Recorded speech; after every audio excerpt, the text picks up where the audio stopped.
الحمد للہ وکفا وسلام علی عبادہ الذین اصطفی اما بعد۔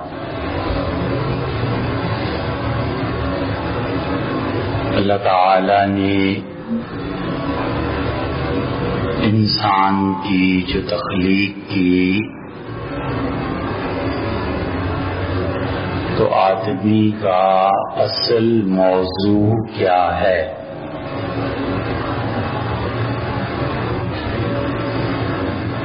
پنکھا کسی آدمی نے ایجاد کیا تو پنکھے کا اصل موضوع اور پنکھا اس کی دریافت کا سبب ہوا کا حصول تھا۔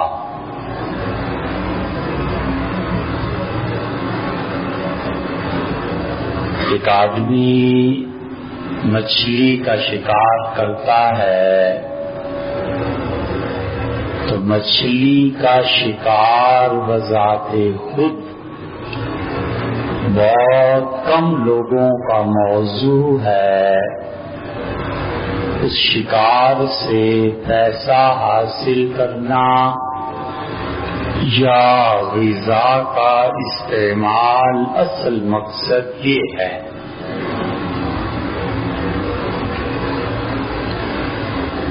کوئی آدمی جسے بہت بلند شعور حاصل ہو وہ شکار کرتا ہے اور اس سے کھاتا نہیں ہے۔ ایک پروگرام پی ٹی وی پہ آتا تھا اور عبید اللہ بیگ مرحوم اس میں شرکت کرتے تھے اور بلا کے شوقین تھے شکار کے، مگر حرام ہے کہ کبھی ایک لقمہ چکھیں۔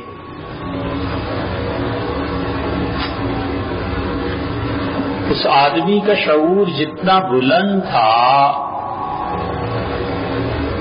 اس کی تسکین شکار سے ہوتی تھی۔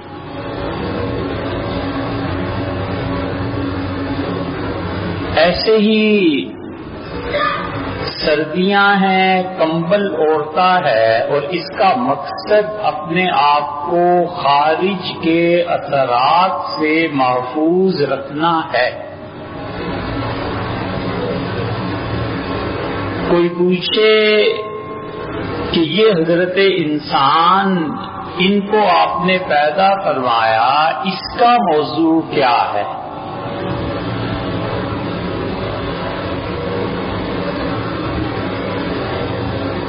ایک مرتبہ افتخار عارف صاحب نے ہم سے پوچھا، اللہ نے بڑی صلاحیتیں اور بڑا علم نے دیا، تو انہوں نے کہا یہ فرمائیے کہ حضرت آدم علیہ السلام نے اللہ کی طرف سے تخلیق پائی اور شیطان نے سجدہ نہ کیا، یہ شیطان کو کیا سوجی؟ تو ہم نے عرض کیا کہ حضرت اس کے اصل جواب تو جناب والا کو معلوم ہوں گے، لیکن لگتا ایسے ہے کہ شیطان نے حضرت آدم علیہ السلام کی نسل دیکھ لی اور جب اس ملک کے سیاست دان دیکھے تو اس سے کہا حضرت ان کے سامنے سجدہ کروں، یہ تو خود مجھے سجدہ کریں۔ تو بہت ہنسے بہت دیر تک اور کئی دن اس کا تذکرہ فرماتے رہے کہ جواب لا جواب ہے۔ اس لیے انسان کا اصل موضوع کیا ہے؟ حضرت حق نے اسے بنایا کیوں ہے اور دنیا میں بھیجا کیوں ہے؟ مختلف لوگوں نے اس کے مختلف جواب دیے ہیں اور آخر پر پہنچے صرف ایک بات رہ جاتی ہے کہ ذات باری تعالی کی معرفت حاصل کرنا، عرفان، یہ انسان کا غایت حیات اور مقصد حیات ہے کہ اللہ کو پہچانے۔ علم سے اللہ کا جاننا ملتا ہے اور اپنے نفس کی طاقتوں سے لڑنے پر اللہ کا پہچاننا ملتا ہے، اور جو فرق جاننے اور پہچاننے میں ہے وہی فرق علم اور معرفت میں۔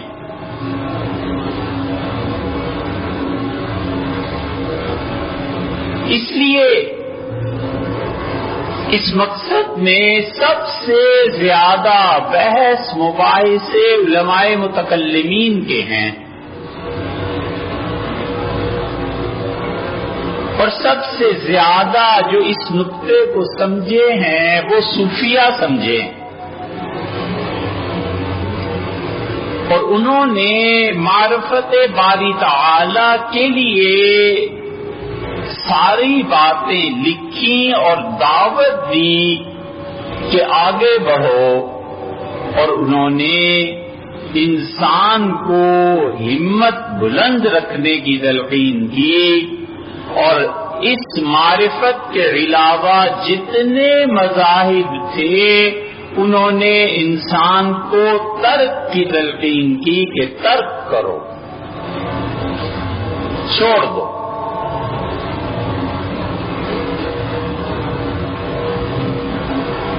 زبودی بہوا بندر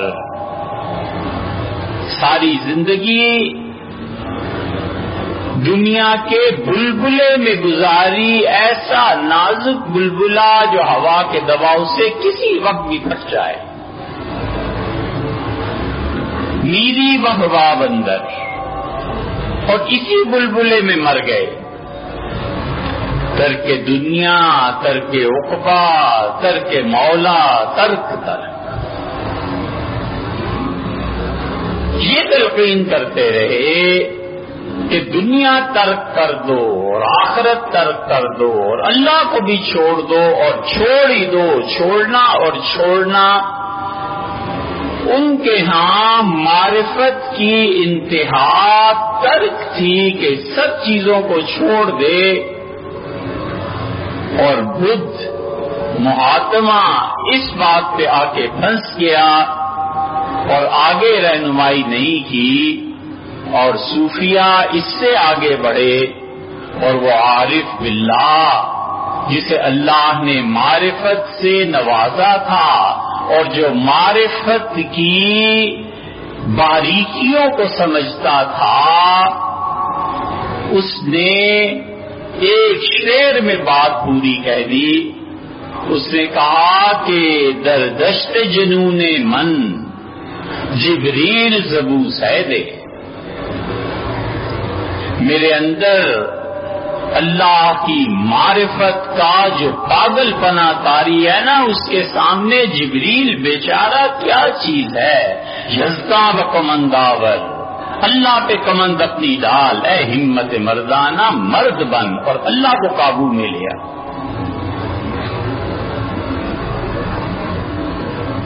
در دشت جنون من جبریل زبو سیدے، در دشت جنون من جبریل زبو سیدے، اے ہمت مردان یزداں بکمندہ، اے ہمت مردانہ۔ یہ تھا جو عارف باللہ بھی تھا اور حقیقت شناس بھی تھا۔ اللہ کے ہاں اس سے پوچھ ہوگی یا نہیں ہوگی ہم نہیں کہتے، اللہ جانے اور اس کا بندہ جانے، لیکن اگر وہ داڑھی رکھ لیتا تو اس کا پیغام محدود ہو جاتا، اس لیے کہ رائے عامہ کو داڑھی سے نفرت تھی۔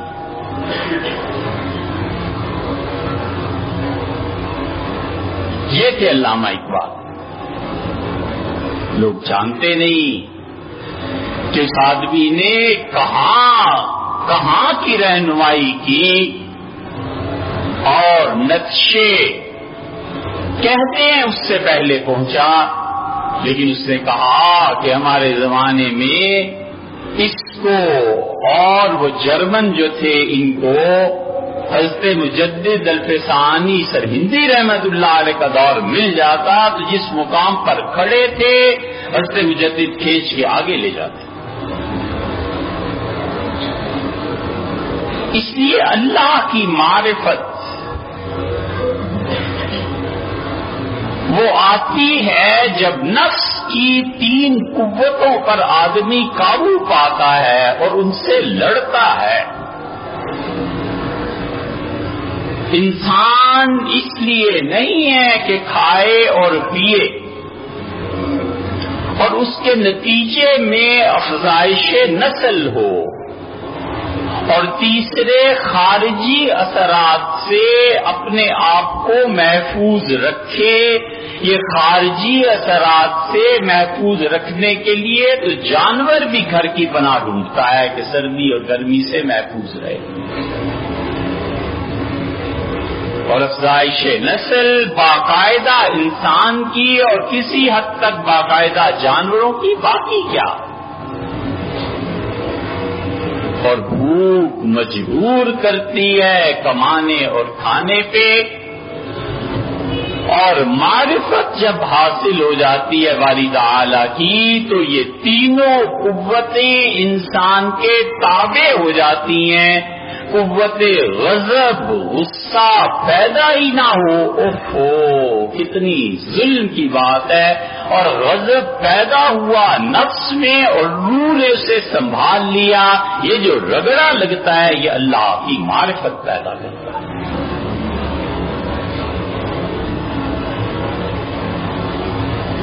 بھوک ہے شدید تنگ کرتی اور ستاتی ہے، اور جس چیز کو نہیں کھانا وہ سامنے ہونے کے باوجود نہیں پیتا اور نہیں کھاتا، اور پریشانی کا عالم طاری ہو جاتا ہے۔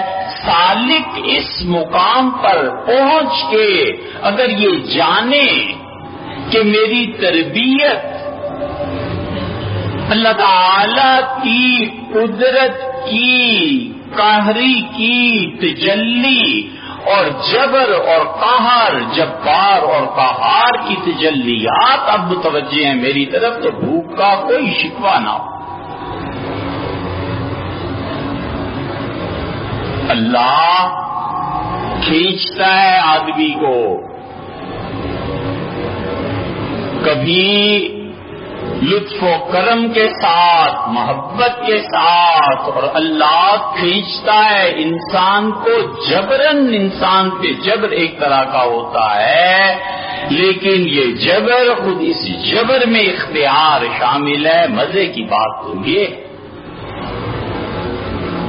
اس لیے یہ جتنے سائنٹسٹ ہیں یہ سارے کے سارے، آئنسٹائن کیا اور نیوٹن کیا اور برکلے کیا اور دوسرے اور تیسرے، سب اس مقام پر پھنس کے رہ گئے کہ کائنات جبر ہے۔ ہم کہتے ہیں کائنات میں اختیار، تو کہتے ہیں پانی جبرن نشیب کی طرف بہے گا، ہم کہتے ہیں مالک اگر اسے اختیار دے دے تو یہ تھم بھی سکتا ہے، یہ الٹی رو میں بھی بہ سکتا ہے، مریم کی پرورش کے لیے فال بھی نکل سکتی ہے، موسیٰ علیہ السلام کے لیے قد طود العظیم پہاڑوں کی طرح ہم نے روک دیا۔ وہ کہتے ہیں جبر ہے کہ سورج چڑھے اور ڈوبے، ہم کہتے ہیں اختیار ہے، کسی اور نے دیا ہے، اور اگر کلی دے دے اور ڈوب جائے یہ اختیار ہے۔ یہ اختیار کا وصف حضرت انسان کو دیا اور کہا ہماری معرفت حاصل کرو، اور معرفت موضوع ہے انسان کا۔ یہ زندگی ایک ایک لمحہ طول کی تجلیات ہیں، یہ انسان کی زندگی ایک ایک لمحہ خدا کی تجلیات کی زد میں ہے، یہ معرفت کا موضوع ہے اور موقع امتحان ہے۔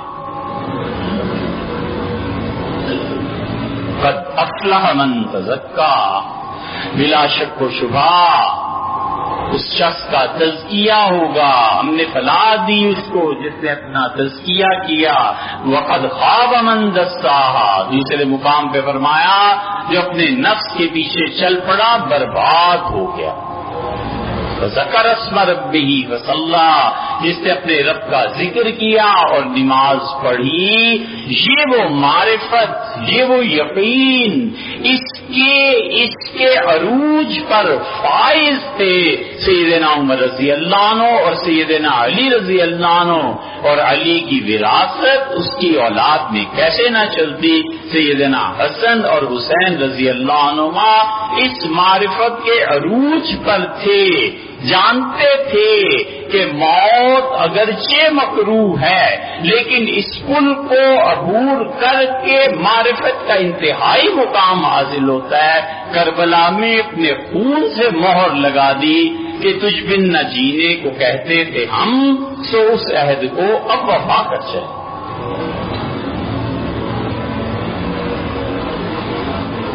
اس معرفت کا انکشاف سیدنا عمر رضی اللہ عنہ کی روح پہ ہوا، اور اس روح نے یہ جانا کہ انتظام کس درجے تک ہے، اور اپنے نفس کی قوتوں سے لڑنا اور برسرے پیکار رہنا کیا چیز ہے۔ نتیجہ یہ نکلا کہ جب قحط پڑا تو انتظام تھا، قحط کے دنوں میں فرمایا لوگوں میں حد جاری نہیں کروں گا، اور خبردار جو قحط کے دنوں میں کسی نے نکاح کیا 9 ماہ تک نکاح پہ پابندی لگ گئی، اور 9 ماہ قحط کے گزرے، کپڑے یا دھات کے کاٹے پہ پابندی لگ گئی۔ جانتے تھے کہ نکاح کے نتائج کیا نکلیں گے، اور ملک میں قحط پڑا ہوا ہے اور ہوگا پھر کیا آگے بچوں کا معاملہ، پابندی لگا دی۔ یہ ہے وہ منصوبہ بندی جس کو سیدنا عمر رضی اللہ عنہ نے کہا، لیکن افسوس عمر رضی اللہ عنہ کے دور میں انسان زیادہ تھے، آدمی کم ہو گئے، اب آدمیوں کی کثرت زیادہ ہو گئی اور انسان کہیں کہیں خال خال کہیں نظر آتا ہے۔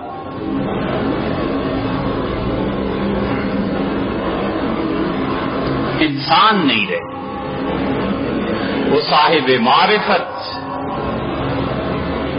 جس کی نظر اسباب سے اٹھ کے مسبب پر چلی جائے، اور وہ صاحب معرفت جو لوگوں کی روحوں کی منزل متعین کر کے دکھائے کہ یہاں تک پہنچنا ہے، وہ نظر نہیں رہتی۔ اسی لیے وہ عارف باللہ کہتا ہے کہ ہر لمحہ نئی تجلی پڑتی ہے، ہر لمحہ نئی برق، ہر لمحہ بجلی کونتی ہے۔ اللہ نہ کرے یہ مرحلہ شوق ہوتا ہے، خدا نہ کرے کہ یہ شوق کا مرحلہ کہیں طے ہو جائے۔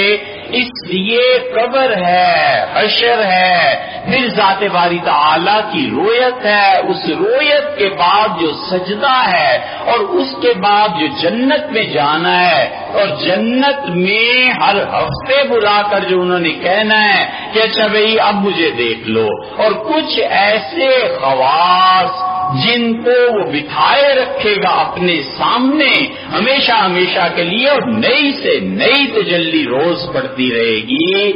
اس کے متعلق پوچھا گیا حضرت رسالت مآب صلی اللہ علیہ وسلم سے کہ کون ہوں گے جن پہ روز تجلی پڑے گی۔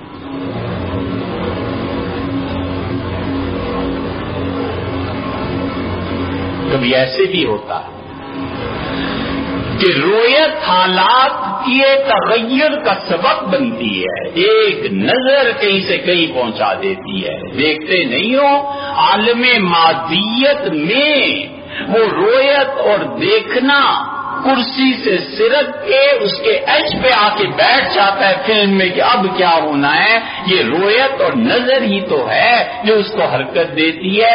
یہی نظر جب آنکھ کی بجائے دل سے پڑتی ہے کسی پہ تو یہ وہ نظر ہے جس کے متعلق علامہ اقبال نے کہا اس عارف باللہ نے کہ نگاہ مرد مومن سے بدل جاتی ہیں تقدیریں.